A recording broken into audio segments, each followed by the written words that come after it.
Okay, some new details tonight tied to the murder investigation of 6-year-old Isabel Celis and 13-year-old Maribel Gonzalez. That includes how the man indicted for kidnapping, sexually assaulting, and murdering the girls may have met at least one of them. Team 12's Bianca Bono is combing through the newly released documents. She joins us live with what we're uncovering. Bianca.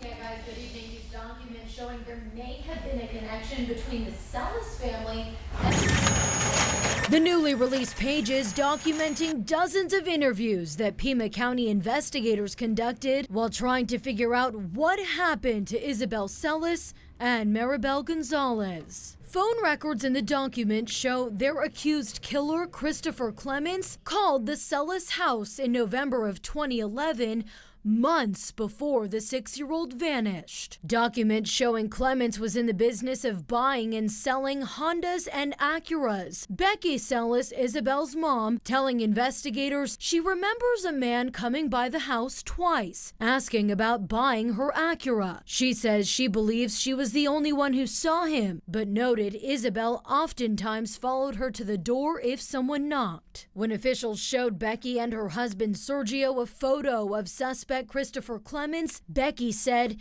"He looks familiar, but I don't know from where." Clements, a registered sex offender and career criminal, and the documents exposing items from his computer, including Google searches like Isabel Celis, Arizona cold cases, and body found in the desert. His computer also containing hundreds of images of child pornography, many of which Clements appeared to have taken himself. Documents exposing letters Clements wrote from jail to his fiancée, where he claims there are 2 more bodies buried in the desert, and he has information about both of them.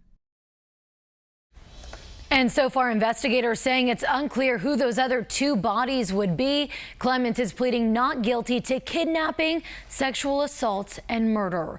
Tram Mike, back over to you. Bianca, thank you. Developing